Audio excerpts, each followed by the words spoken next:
Selamat datang di Weekly Forecast. Kali ini kita akan membahas tentang outlook dari beberapa mata uang. Seperti yang kita tahu, di hari ini pasti tanggal 7 dan tepat nanti malam akan ada namanya pengumuman non-farm payroll. Di mana itu juga akan berpengaruh terhadap kebijakan dari bank sentral US. Itu juga akan berpengaruh terhadap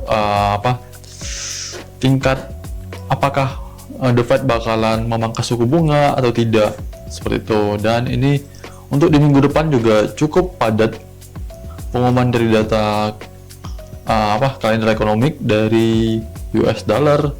Itu paling banyak kurang lebih tanggal 12 itu full dari US dollar, dan tanggal 13 Februari juga cukup banyak dari GBP, Euro, dan hari Jumatnya juga akan ada nama bonds, juga ada yields bonds ya. Nah, kalau untuk yang nanti malam yang akan keluar ini adalah data non-farm payroll, di mana data yang akan keluar atau datanya lebih besar daripada sebelumnya. Itu menandakan bakalan terjadinya penguatan terhadap US dollar. Bagaimana kalau selanjutnya, kita akan lihat coba di chart. Di sini juga kalau kita melihat dari time frame 4 hours, sebenarnya indeks US dollar itu cukup bearish ya, karena kemarin sudah break dari rising wedge dan break retest sini dan berusaha untuk mencoba untuk melanjutkan kenaikan. Cuman menurut saya sih tidak akan terlalu jauh, bisa sampai di sini belum lanjutkan penurunannya lagi. Ini untuk dari indeks US dollar itu sendiri. Kalau kita lihat dari beberapa pair yang lain, di sini juga kemarin sempat terjadi namanya kayak gap yang cukup tinggi pas di tanggal 3 Februari itu juga udah ditutup gap-gapnya, dan di sini berpotensi untuk melakukan namanya sideways yang cukup panjang. Kalau kita lihat dari Euro USD berpotensi untuk melakukan penurunan, kemungkinan bakalan sideways di area-area dalam beberapa minggu ke depan. Kalau kita melihat dari pair lain, misalnya kayak dari GBP USD juga ya kurang lebih bakalan sama.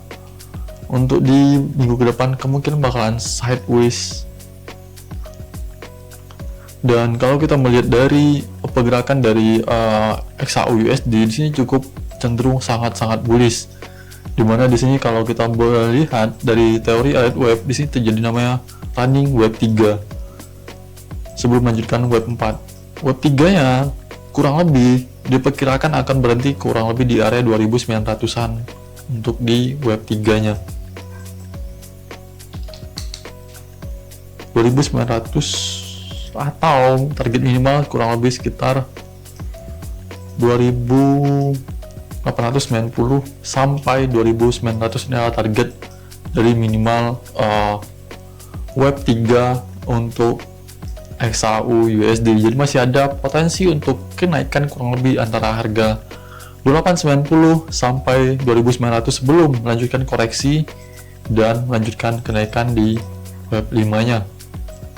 Adapun koreksinya, kalau melihat dari time frame yang cukup besar, berpotensi kemungkinan area-area sini bakalan jadi area yang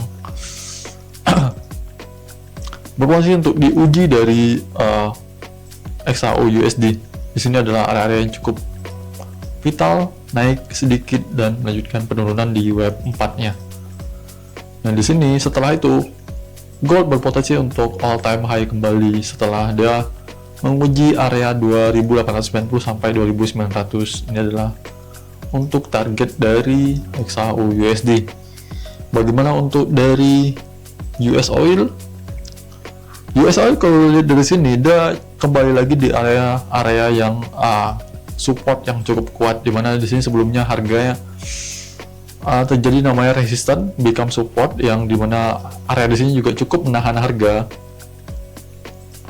dimana secara historis sebelumnya dimana area kena di sini turun dan sebelum di sini udah breaking high low higher high higher low higher high, dan di sini berpotensi untuk menguji jika ada kuat berada di area sini, berpotensi untuk melanjutkan kenaikan lagi untuk US Oil. Bagaimana dengan dari XAG USD? Di sini kalau kita melihat dari XAG USD juga sebelumnya mengalami base yang cukup lama sebelum dia break dan berfungsi untuk melanjutkan kenaikan kurang lebih sampai target minimal tuh kurang lebih di area 34,8 untuk target kenaikan minimal dari XAG atau silver US dollar.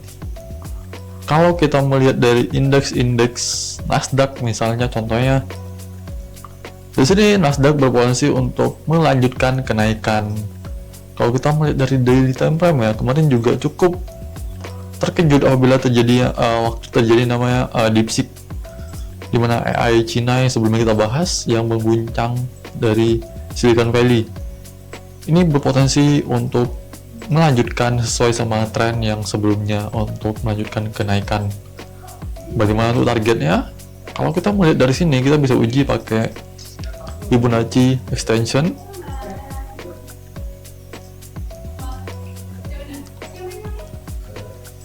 Ini adalah Fibonacci extension kurang lebih di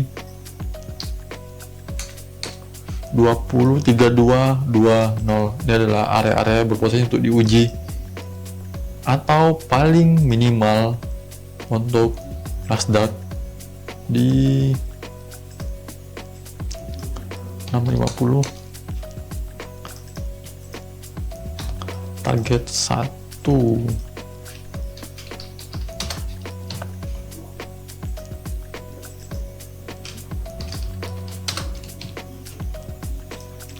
Ya, target 1 untuk dari Nasdaq itu sendiri, dan target 2 kurang lebih sampai 23.220. Ini adalah target dari Nasdaq itu sendiri.